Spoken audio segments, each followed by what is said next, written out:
It's Wednesday, February the 5th. I'm Adam Walsh, and this is The Signal. Debating resource extraction. Think oil and gas, minerals, seafood. There are justifications. There's also dilemmas. Today we're asking, when thinking about resource extraction, what does a sustainable future mean for this province?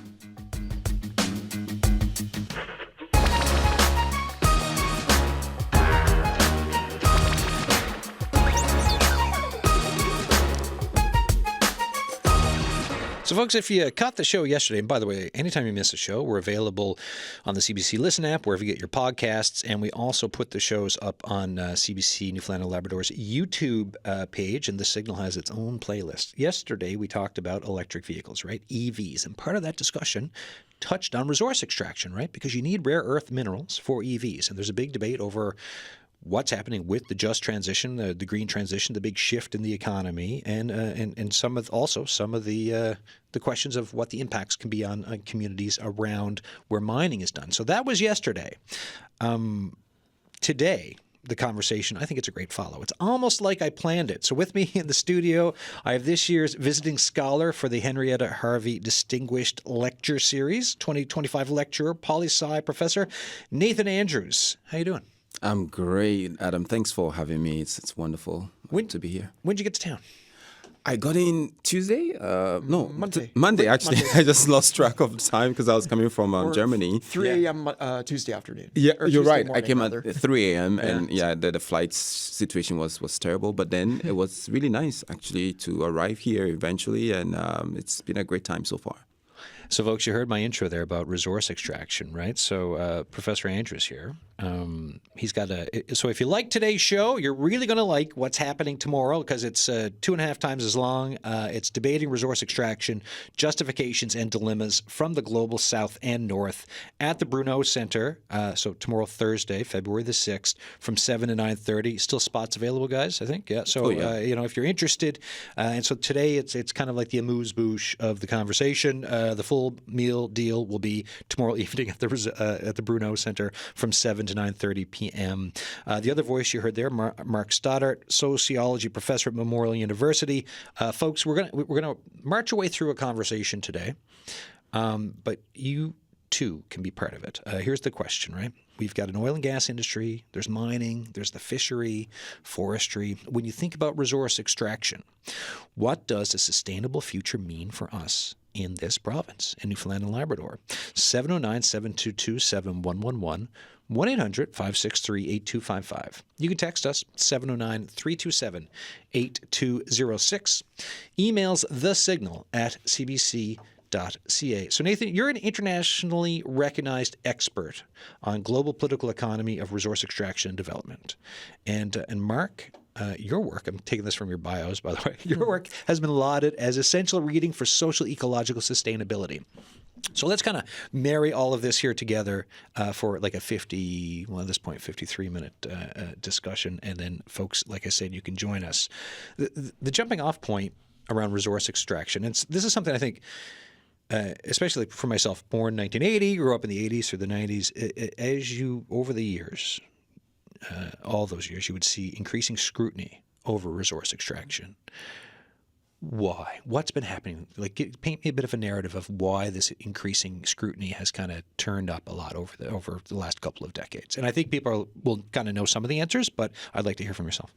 So, as an academic, I mean, I don't want to sound too academic. We're just here for regular chats. Yeah. So basically, I think what's happening is the notion of the resource curse, right? Yeah. It's a concept that exists in the academic literature, which talks about the lack of connection or correlation between development and resource abundance. So the idea that if you have resources, abundance of it, if you're extracting all of it, there is really not enough to suggest that it would directly trickle down to benefit communities, to benefit your national economy. Maybe in terms of big numbers like, GDP and GNP, you could see the benefits. So broad scale macroeconomic indicators would be great. But then when you go down to the impacts that are being felt on the ground by people that are mostly affected, whose livelihoods are directly impacted, it's not always that positive. So there's been that scholarship since the 1990s, early 80s actually, and 1990s, this idea of the resource curse came out. It's a thesis that was suggested to showcase the lack of evidence around the resource development dynamic. So Right. it exists, and I think that's the point. That the idea of a curse, the fact that if you have resources, you could actually be cursed. Or Which is kind of funny, right? Yeah. Because for me, I often on the show I'll talk about South Korea because my wife's from South Korea. I used to live there, visit there, every year and a half or so. Not a lot of resources there, but a really great economy. And then on the other side, you look at some places that have, like you're saying, like a lot of resources, and it could actually be a curse compared to places that, like, for the work that's being done in places that don't have it, and the ingenuity that kind of comes out of it. Exactly. So, I mean, the idea of the curse, though, people have refuted it as well. So, even though, like typical academic concepts, right? Imagine. There's always someone who's, okay, this is a great idea. Let me just tell everybody what it is. And then someone comes, okay, this is not giving us all the evidence, because what they're looking at is political factors. So, good governance. If you have good governance, if you have good institutions, it's expected that, your resources would be, managed in a positive manner and it would impact positively. And then if you have like good economic, indicators, or if you have good economic management. So, for instance, if you're diversifying your economy well enough so that your emphasis is not on one resource, right? There's something called the Dutch disease in that literature, which talks about if there's a boom in one sector, say fisheries, right? Yeah. And then you forget about the other sectors of the economy that are equally vibrant, equally useful, then if something happens to the fisheries economy, all of a sudden there's a bust. And so that results in, people getting laid off and losing economic opportunities that would have been promised with the boom that would have come with that particular sector, right? So this just, all these indicators have to be in the right spot for resources to really benefit the broader, nation or the broader population. Yeah, and I think in this province, right, for folks listening lunchtime across Newfoundland and Labrador, everything you're just saying, they're like, wait a minute, the fisheries, right, the collapse of with the cod moratorium, the cod stocks, and also the boom and bust of oil and gas over the years, and it lays it out really well, and then everyone will. Over years now, we've heard about like efforts to diversify the economy and the importance of diversifying the economy in Newfoundland and Labrador. Mark, you can jump in. But I was just thinking, this is pretty much the basis of why people are still worried that, look, we've been doing resource extraction for decades, right? But then the evidence suggesting that, look, we haven't seen the benefits. The benefits haven't always trickled down to communities that are mostly impacted. And so you have to then begin to convince people, giving them more evidence to believe that future resource extraction or ongoing resource extraction will still be useful, right? So that's where the resistance is coming from. It's like, we haven't seen the benefits, or we have seen some of it, but the promises, and you cannot really compare the promises to the benefits that we can actually see. So now you have to convince me, and you have to show that this would actually benefit me if we continue to do it. And this is some of the questions now, in the last couple of years, especially for Newfoundland and Labrador, around wind hydrogen development. And you have a lot of communities in this province asking those questions, right? What is in it for us? Yeah. They're worried about what it can mean to have those windmills, and they're worried about unintended consequences, and they're asking those questions. Yeah. Go ahead, Mark. Yeah, and I think that's one of the issues, like Nathan alludes to, is the governance piece, right? Where if you are doing development, whether it's wind energy, whether it's oil and gas, are the royalties or benefits of that just flowing to the general coffers of a provincial or national government? And then how does that translate into on-the-ground benefits for those host communities? And people will see if there's an asymmetry or a disconnect, right? To say, hey, we're the host site, the host community, but really the major benefits are flowing to a provincial or national government somewhere else that feels divorced from us. I think the flip side, though, to go back to your question about the last few decades, I think the corollary to that is that we've also had the greater and greater visibility of sustainable development as kind of a discourse that really kind of gets a lot more visibility from the 1990s onwards through the kind of UN kind of bodies that kind of we associate with sustainable development. Certainly, climate change becoming much more visible as a public and political issue through the 1990s into the 2000s. So I think on one hand we have the the resource extractive host community perception of like that disconnect of benefits and costs.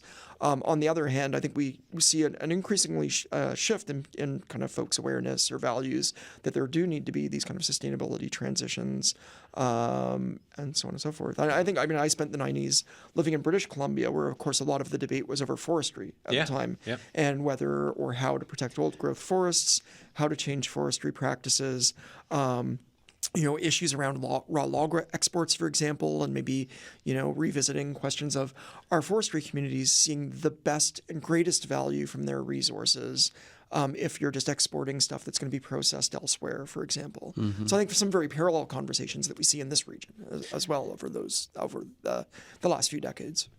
So this comes down to part of the talk for tomorrow night, right? It's we're talking justifications, and then we're already alluding to it, dilemmas, right? So let's explore that a little bit further around like what for me like.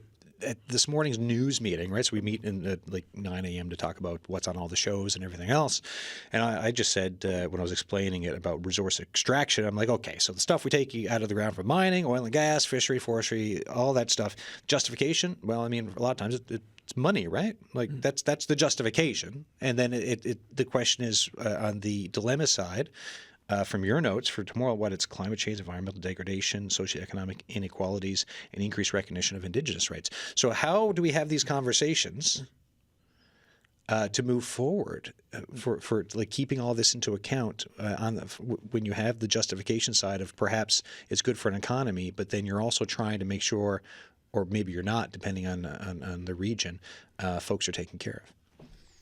So I think Mark brought up something that I wanted to highlight, because I think what is changing now also is the conglomeration of different actors that are involved in this. I mean, there's always been different actors in the space of extraction, but I think now with Sustainable Development Goals, SDGs, I think the MDGs were quite different in a way, because the goals had some sort of environmental principles embedded in them, but the SDGs were very outwardly climate change focused, right? So that has brought together different parties, civil society organizations, corporate, so private authority, corporations. You have states and other governmental institutions that are part of this, right? So in a way, I think the international or the global sort of governance framework sets the stage for some sort of justification, because in a way, it's saying, okay, if you follow these principles, we have these 17. If you do follow them, and if you actually implement the goals the way we are describing them, because again, the goals are perceived to have emerged from some kind of stakeholder engagement process that was all inclusive, as we assume, right? So if you follow these things that were based on a sort of consultation from different stakeholders who are interested in this topic, then you could do well. Your economy could do well. You could possibly see the sort of sustainable future that you're looking for. So I think that's a key aspect. If you bring it to the global governance perspective, and I think that's why states and different provincial jurisdictions, everybody wants to associate their actions with big things happening at the UN level, right? So to be able to justify to your communities, look, we're doing all these things. Look at Sustainable Development Goals. We're trying to achieve these goals, and these goals are supposed to benefit the development of these territories and these different communities, right? So I think that's bringing it up to the sort of global governance scale. It provides one of the reasons for justifications. It doesn't address the dilemmas though, but then the justification aspect, right? Go ahead, Mark. Yeah, and I would add to that. I think along kind of similar lines. I think there's kind of two things. Kind of meaningful engagement in these sustainability transitions. So I've been working in the climate change space for about 15 years now as a sociologist, and I firmly do believe we do need substantial and rapid climate action. But if you proceed in ways that don't sufficiently account for the social equity and inequality impacts of climate policy change, or don't seek meaningful engagement, so anything from carbon pricing, so the carbon tax is a perfect example, where the carbon tax Probably could have seen that coming from years ago, that if it wasn't sufficiently attentive to how it was maybe unequally impacting more vulnerable Canadians, rural Canadians, older Canadians, to kind of get social buy-in through accounting for those things, that it was going to be a problem, right?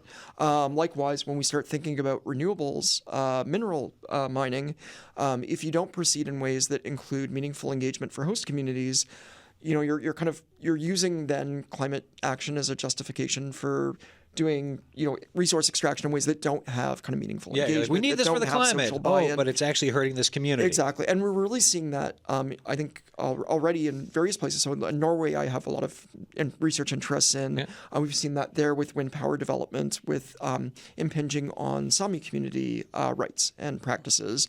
So there you have a really clear case where the imperative for climate action has come up against the imperative to respect UNDRIP and the principles of free and prior and informed consent, the UN Declaration on the Rights of Indigenous Peoples.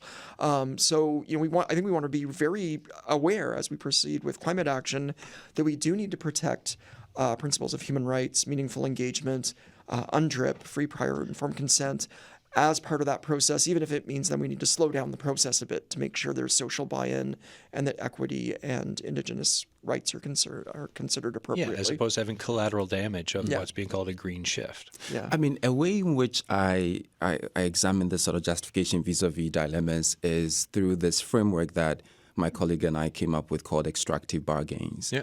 And what we mean by that is, it basically sort of described as the justifications that states would use to showcase the societal stakeholders that, look, we need to continue to do this, even though there hasn't been that track record of positive impact.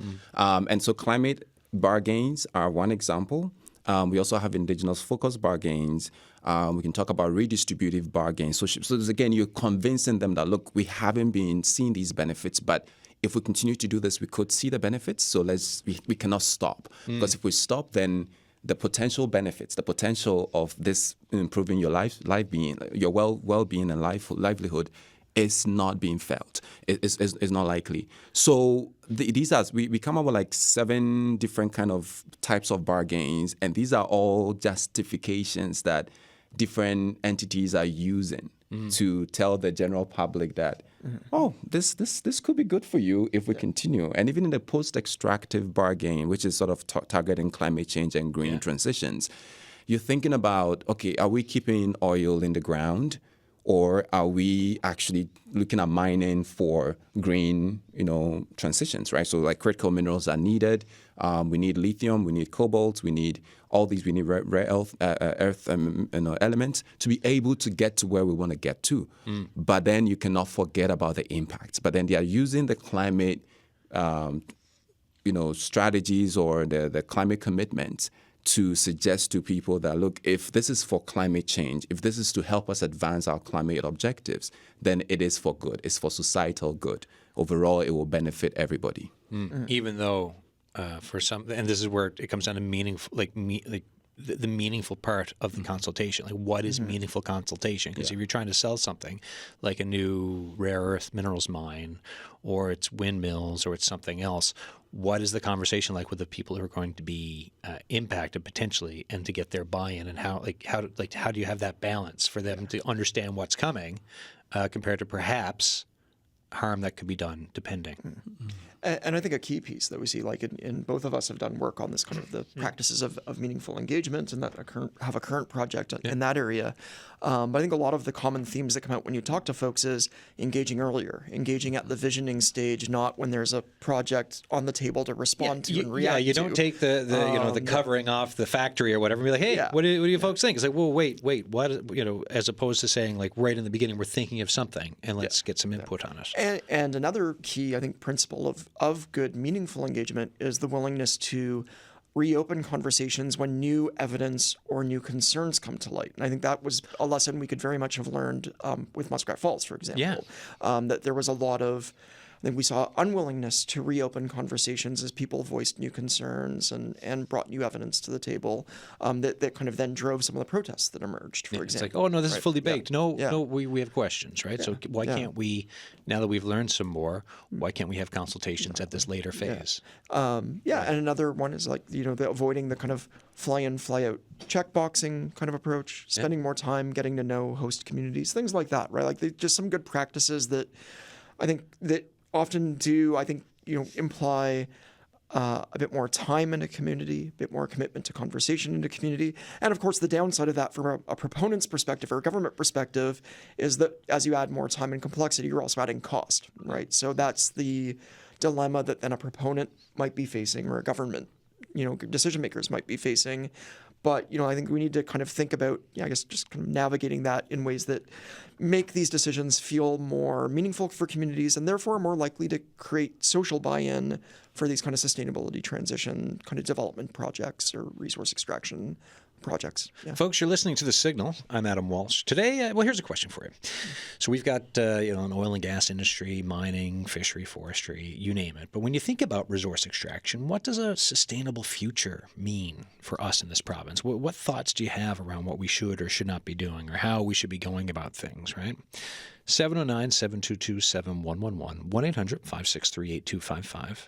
Text us, 709-327-8206. Emails thesignal@cbc.ca. I've got two guests with me here in the studio today. We've got poli-sci prof Nathan Andrews, who is got a thing tomorrow night at the Bruneau Center at Memorial University because he's in town as part of the Henrietta Harvey Distinguished Lecture Series.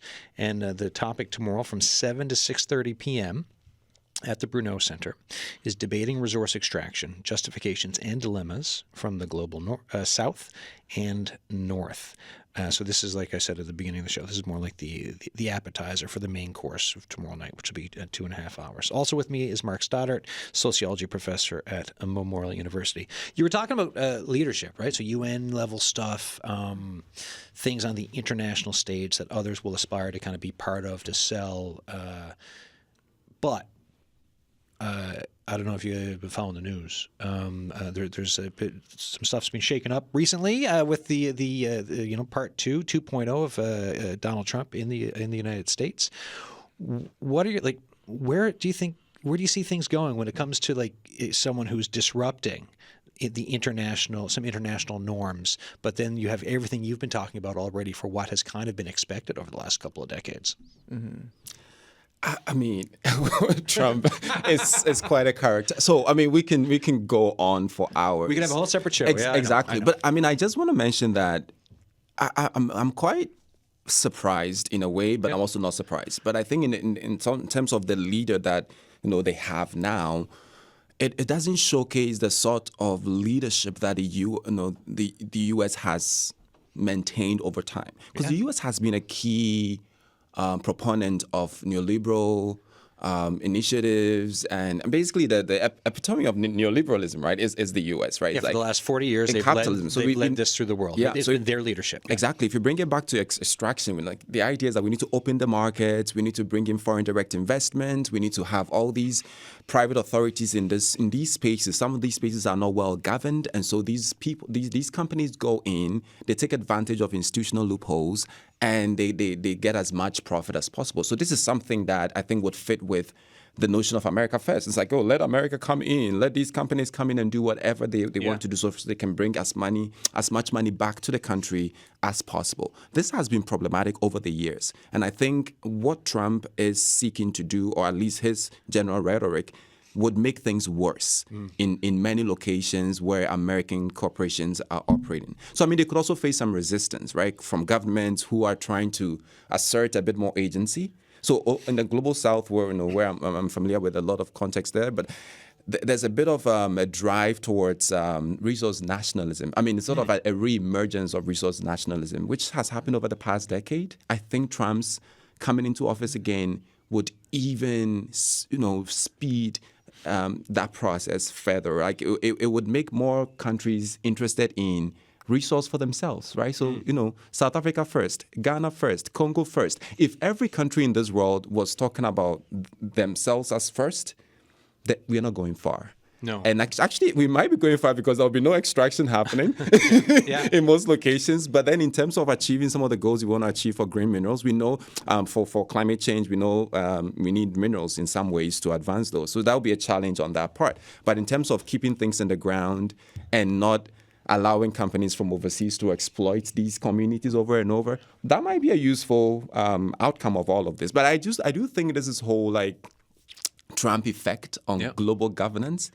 It's just bonkers. It's going to be crazy for the next 4 years. And I think the U.S. has lost the leadership. China is coming in. And I mean, if you want to really deal with China, this is not the best way of dealing with it, because what you're doing now is actually going to empower that country a bit more to have partnerships with countries. And this is a country that's already been investing through the Belt and Road Initiative for, what is it, the last 10 years or something, is it? Or what? Anyways, this initiative is, and correct me if I'm wrong, I'm just going by memory on it, but spending on infrastructure in developing economies to have a presence there, and this will just embolden and give permission for more of that, which means their influence will increase over time. And they are present everywhere. They are buying out companies from the global north. I mean, in Ghana, for instance, China has bought a couple of companies recently that that were basically previously held by global north companies. So it's like they're having so much presence, and they're contributing. And then the modus operandi is quite different too from the Western powers, right? So they don't really care about the governance aspect so much, so far as they can make the best money, and the government is open to it. All right, so it can really help advance their economic objectives, but also the objectives of respective government in the global South. And this would be a detriment. I mean, I'm not for the U.S. doing any better than it is now, but I think it would definitely not benefit the U.S. and it would not probably benefit the global economy as a whole. Yeah, and I think, my understanding of the Belt and Road Initiative and China's activities, and you can correct me if I'm wrong, Nathan, but I think a big part of what they're pitching on or justifying to recipient countries or host countries is that we don't, they're going to come in without the kind of the strings that often get attached to Western-based aid, right? That I think increasingly countries in the global South see as a failed project, right? That it hasn't led to its Western-based aid. Is it democracy-type strings? Well, exactly. So usually good governance, right? So political science is typical thing. If your governance structures are in place, if you're following democratic processes, have an election, you don't have an autocracy and stuff. So if your governance system is strong and good and people feel like they're included, so inclusive governance and all of that. So those are some of the things. So it's like governance metrics are used as the reason to give aid or grants and stuff. So that has been the core essence of it. But the China-Africa policy is not hinged on good governance per se. Right. So that's the difference, right? And the other thing is just open markets. And the idea that, the Washington consensus, previously, and even ongoing neoliberalism has not treated global South countries as partners, right? So China is coming in and sort of presenting itself as a partner, also because you are from the global South, and they have a long history going back to the Cold War and the non-aligned movement, right? So China was part of this whole thing.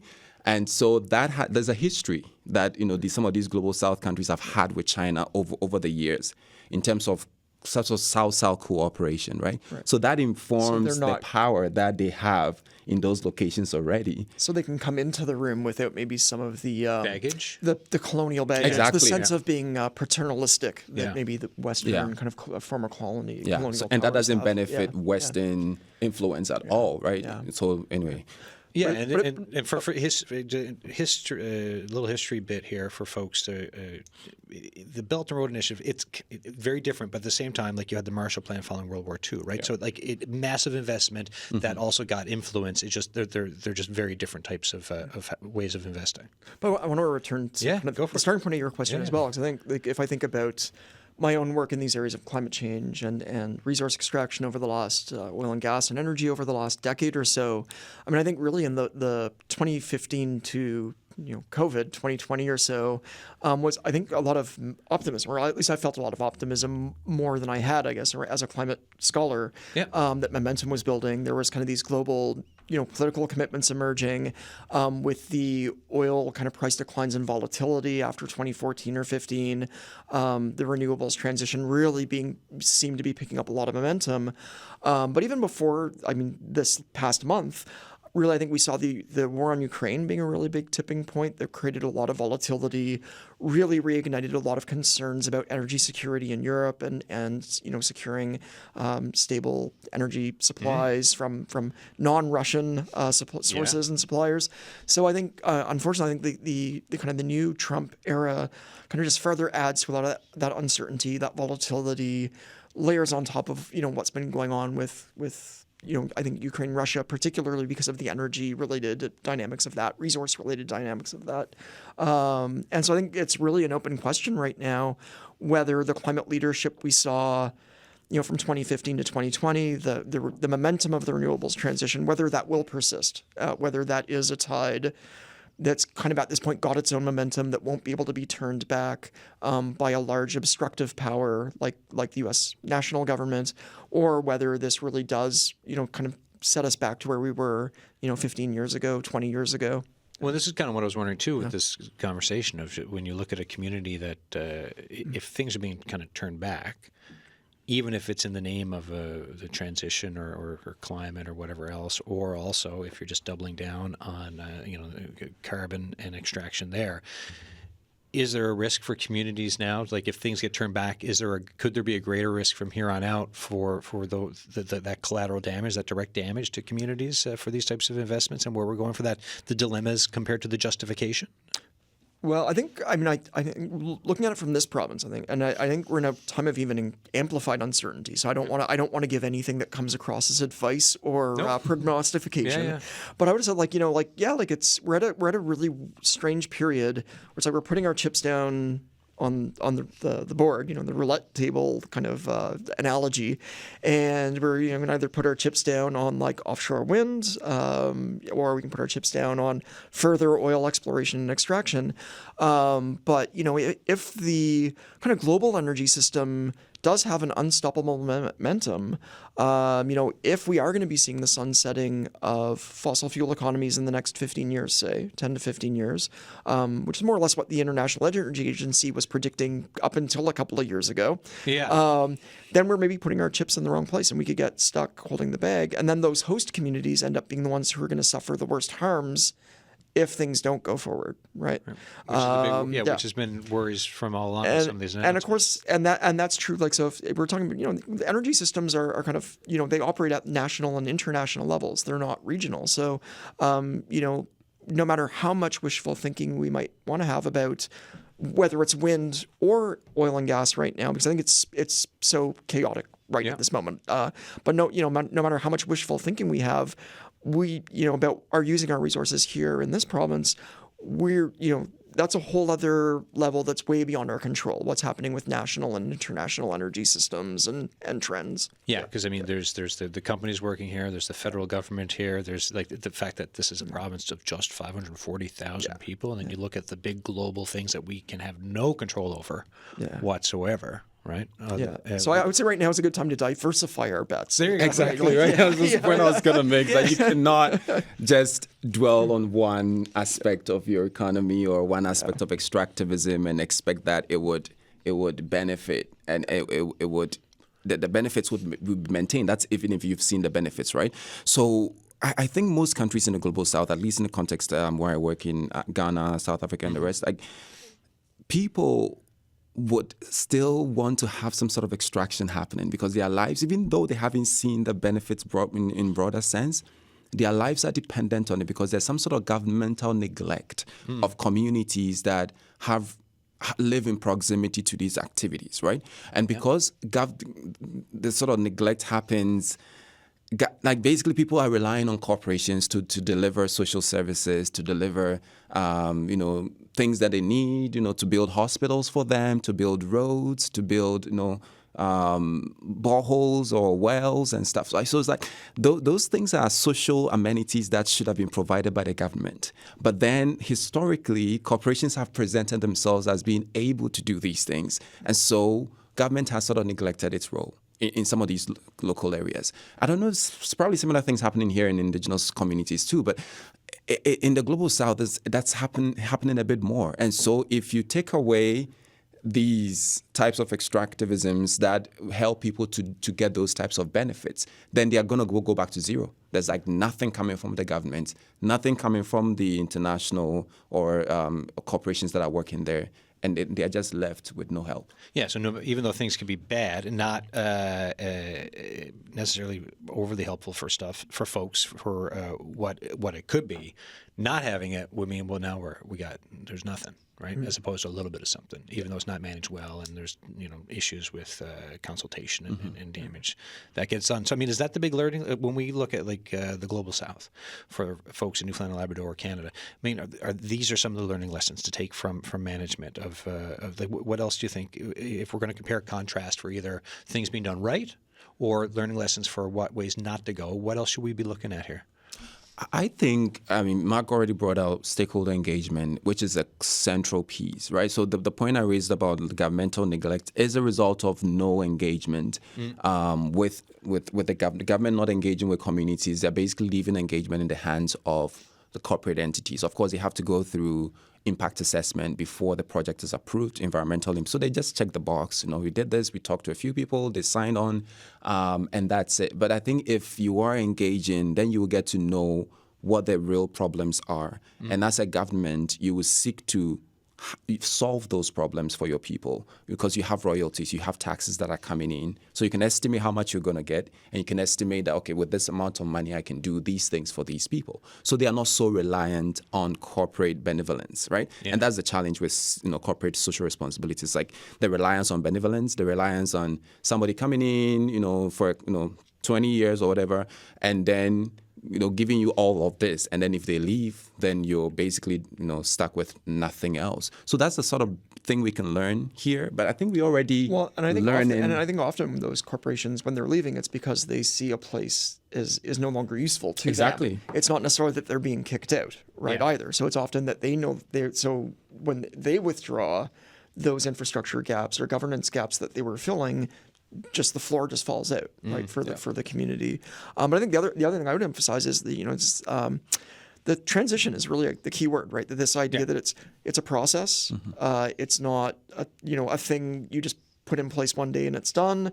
So I don't think I've never heard anybody in the climate change space or sustainability transition space say, okay, we're just going to shut down the oil and gas sector tomorrow. Exactly. Right? That point keeps getting made. It basically has to be managed. I mean, we might see, the risk if we don't take transition seriously, and actually I think like Nathan's saying, the lesson to learn from the Global South, the risk is that the oil companies that operate here decide this is no longer a viable region, for example. Yeah. If we start seeing the renewable transition really pick up globally, places that are high cost of operation will be the first to wind down. Right. And so if a resource extraction company says, hey, this is just way too expensive for us to operate here anymore, sorry, we're going to withdraw, then we lose those benefits, the royalties, the what they contribute to communities, the arts sponsorships, cultural sponsorships, all the things we get in this province from those companies, without the replacement. I think that taking seriously that idea that transition as a process, that the goalposts will always keep moving, and that's kind of as it should be. Things aren't straight lines, and sometimes it's not going to happen as like A, B, C, D, like you think it's going to happen, right? Because we've seen from the cod collapse. I mean, that's 32 years ago. That when you just shut the door on an economic sector all at once, it's devastating, and we don't want that. We can't do that. Nobody's advocating for that, right? So we've got Richard Whitaker's on the line from Portugal Cove. Hi, how you doing? Oh, all right. Yeah, it's a week for calling in for me for some reason. Because I know that the topics we were having on are ones that speak to you, so it's great to have you call in. What are your thoughts? Yeah, well, I want to switch the conversation a little bit. Sure. One of the things that worries me a lot is that, mining exploration and so forth, an awful lot of them arrange to go bankrupt when they're finished, and then the government ends up having to fix up things like I think it was Royal Oak in Western Canada, with the gold mine there. And I got in touch with the government here. We had an acid spill from a gold mine on the south coast. And I spoke to them and I said, look, you ended up with a bill. You should ask the companies to put money in escrow to fix it if the government has to turn in, get at the end of the day.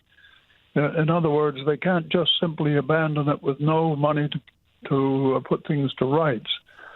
And I think that I recollect that something was done at the time. But here we are in Newfoundland. There are an awful lot of gold mines being run, started here and there, all over the place. And we're still at a stage where companies do not have the technology or whatever, or science, to treat the waste. They bury it underwater to stop it from leaching acid. And I think there was a recent case in British Columbia where their acid, their retention pond, the dam broke and the fish were all killed in the river and so forth. And there's some real, treating with mine waste is not done well, and doesn't seem to be an awful lot, done to fix that. And just to remind you, there's acid or there's mine waste leaching from mines that were developed in Roman times. So I'll stop there and just, that's a handful of stuff. But anyway. Oh, look, I appreciate it because, my question list is only so long, so I love having the extra input. Mr. Whitaker, thanks so much for the call. Yeah, you're welcome. All right, folks, and I'll just remind you, if you want to join this conversation, like Richard Whitaker did just there, we're talking about resource extraction, asking what does a sustainable future mean for us in Newfoundland and Labrador, right? If you're thinking oil and gas, mining, the fishery, 709-722-7111, 1-800-563-8255. The Signal at cbc.ca. My guests in studio, Poli-Sci Prof. Nathan Andrews is here, who is also speaking as part of the Henrietta Harvey Distinguished Lecture Series tomorrow night at the Bruneau Center, 7 p.m. to 9:30, debating resource extraction, justifications, and dilemmas from the Global South and North. Also, Mark Stoddart is here, sociology professor at Memorial University. Both are big on the climate focus on topics and discussions. Thoughts on what Richard was saying, guys?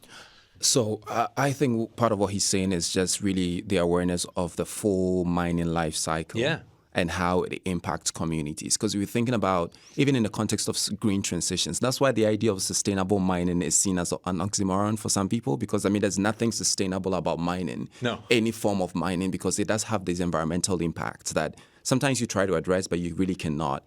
But I think the challenge here is sort of a focus on post-contract or post-closure kinds of things, right? Yeah, it makes me think of orphan wells in Alberta, right? Exactly. Yeah. So you think about mining in this, in the currency, like, okay, we're mining for 15 years, 20 years, we're making all the money, but then towards the end, what are you doing to safeguard the environment, to safeguard communities? So I'm talking about benefits, but here, can we talk about the environmental impacts that will cost people even a lot more?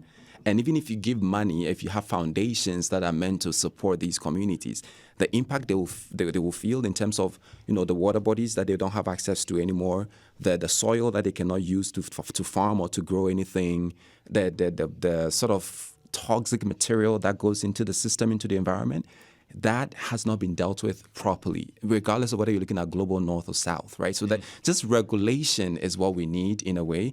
Regulation doesn't always solve the problem because you have to actually implement it in a way that is meaningful. People feel like they're involved in these types of regulatory mechanisms, right? So I think it's just really being mindful of the full cycle and not just thinking about at the beginning and the middle, but then thinking about what even happens at the end is probably more important. Entry plan, exit plan, right? Exactly. If you're sitting down and folks are talking about the entry plan and what they're going to do for a while, it's like, okay, but what happens when you leave? Yeah. Like, who's responsible? It's not a hotel room, right? We don't have staff to clean it up for you. This is not how it works. And we see this in mining, kind of, I think, tons of examples in mining, but I think in other resource extractive sectors as well, including oil and gas, as you mentioned, forestry, where the profits, while things are in operation, kind of get privatized to the company with royalties paid out, but really the risks the vulnerabilities then get kind of socialized to be dealt with by government or by host communities.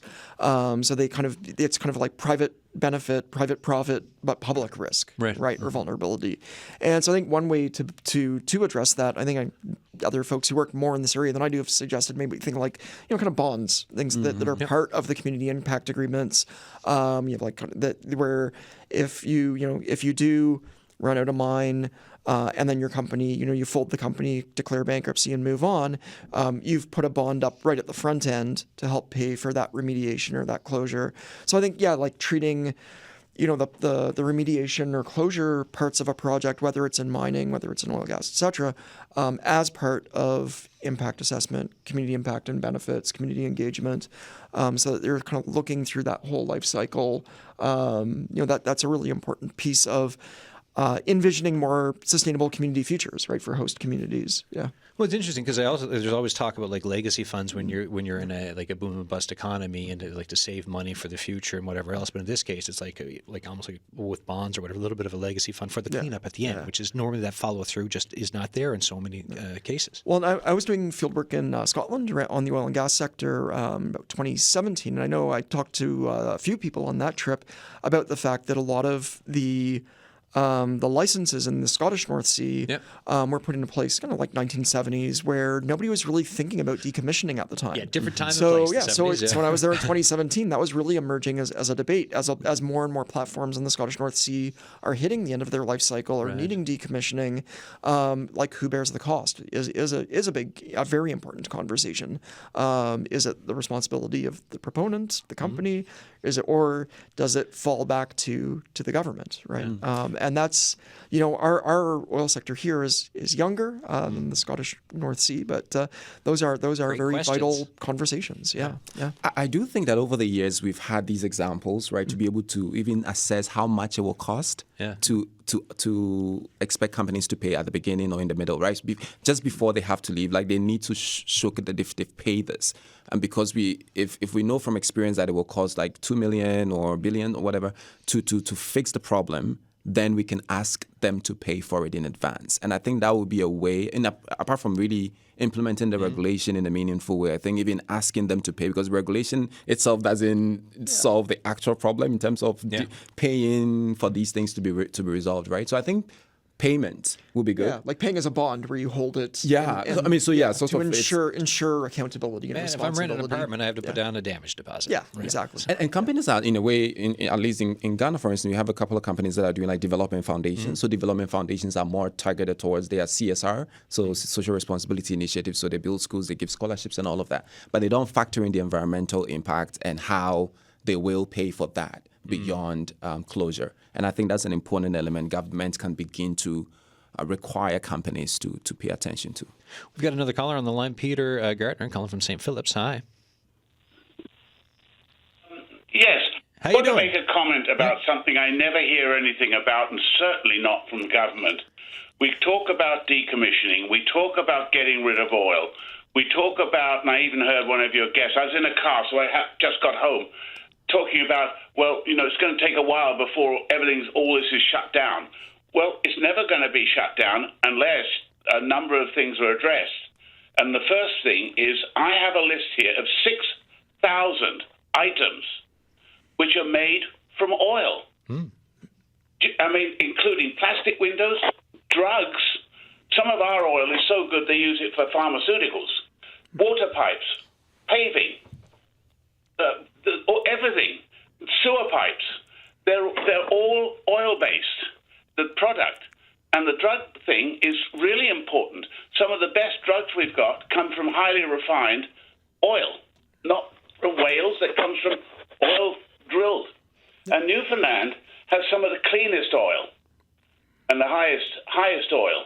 But I never hear anybody talking about, either on the radio or anywhere else, about the things that we take for granted which use high-quality oil. And I have 6,000 products that I've seen in a list that do that. So what do we do there? Are we going to have gravel roads again? Well, let me put it to my guests, and now that you've brought it up, it has been on the radio, and we're going to talk about it in the 5 minutes left that we've got on the show, Mr. Gardner. And thanks so much for this, because yes, it is a very important part of this conversation and something I've thought about before. So I'm very glad you brought it up. Yeah, and I would respond to that. I agree completely. I don't think we're going to see a complete cessation of the global oil industry. I think what we will see, even with the most,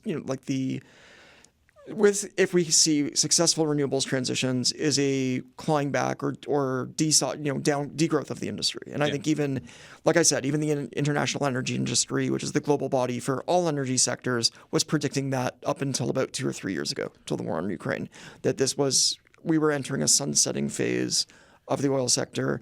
I agree. There will always be a need, and the skeptic in me, the environmental aligned person in me, would like to say, yes, the cleanest oil should be the last oil to be coming out.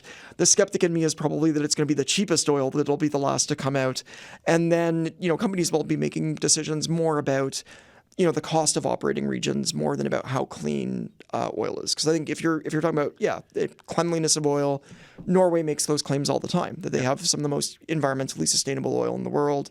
Our government's made those claims. However, us and Norway are relatively higher cost operating regions than a lot of other parts of the world.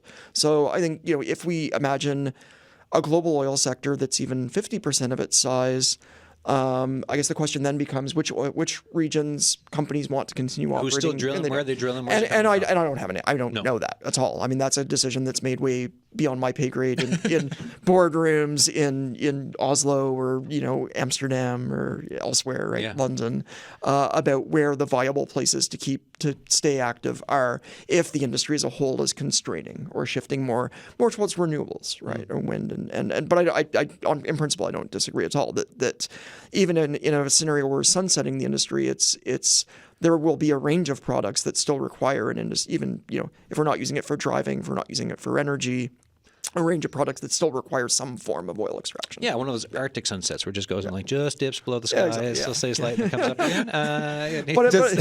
Just one thought. So I was thinking about this. This question is really interesting because we always think, okay, are we just going to get rid of it? We can't get rid of it right away or even at all because we rely on it for several things. But I think it's just the degrowth aspect that we're talking about here.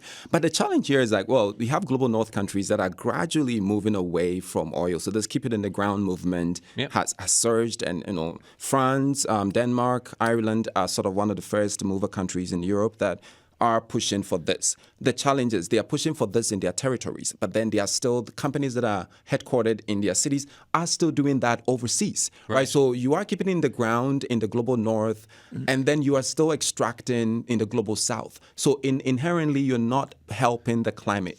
And you're just, it's really hypocrisy displacing the impacts. To a large extent. Look at us and what we're doing, but wait a minute, no. Exactly. Right. So I mean, I don't. Damage somewhere else. It probably doesn't answer the question that the caller asked, but I think I wanted to mention that there's a sort of hypocrisy happening where global north countries are like, oh, let's keep it in the ground, let's do all of these things, but then there are companies. Everyone's still flying places, right? You're still using oil and gas. There's still plastics, all that there, but we're keeping it in the ground. And then they are bringing it from elsewhere to do the African things that they want to do, right? Which is not beneficial. And I think the big thing that kind of links both of our interests is in so far as we are doing these things, engaging in resource extraction, how do we do it in ways that mitigate the environmental harms to the greatest degree possible? How do we do it in ways that maximize the benefits to host communities? And how do we do it in ways that ensure meaningful engagement by host communities and good governance? Right. Respect for human rights, all that kind of stuff. So, as I said, nobody, myself included, is saying that I've heard say is like we need to shut down the oil sector tomorrow. No. But it's how do we do that transition with those considerations in mind, right? Ensure that where oil is being extracted, respect for human rights, good quality engagement with communities and governance and benefits as we try to think about, also meeting those imperatives for climate action and so on. We've got 1 minute left. Professor Nathan Andrews, tomorrow, Debating Resource Extraction, Justifications and Dilemmas from the Global South and North at the Bruneau Center, 7 p.m. to 9:30 p.m., right? It's part of the Henrietta Harvey Distinguished Lecture Series in 50 seconds. What else can people expect? So this was the primer for tomorrow's conversation. You're all warmed up. What else can people expect from you tomorrow? They can expect to get more insight into specific cases across the world that help us to understand this sort of justification and dilemmas, right? So we have our 16 cases in the book that I mentioned, extractive bargains, that I will be talking about. And so it's just really for people to understand how this is a global phenomenon. It has implications for the world. It has implications for how we govern locally, but also how we think about governance globally, right? So I think the talk is going to help you understand intersections broadly beyond this context, but also relevant to this context. Excellent. And when do you fly out? Flying out Friday afternoon, so hope fingers crossed that there's no delays. Or if there is delay, maybe I can stay and go to. We'll give you some more restaurant stuff. recommendations. There's more places to check out. We were talking about restaurants before the show. Guys, thanks for this. Thank you very much. It's Wonderful. Yeah, thanks. All right, Professor Nathan Andrews there, Professor Mark Stoddart. Thanks for listening to the show, folks. As always, if you've got thoughts for us, the signal at cbc.ca. Tomorrow, sure, a 30-day reprieve from Trump's tariffs, right, from the U.S. But what now? How should we adapt for the short, medium, and long term? We will bring you a discussion on local investment, small business development, and local ownership. What do you think we should do with our shifting economic landscape? That's a question for you tomorrow. But until then, thanks for listening. Bye.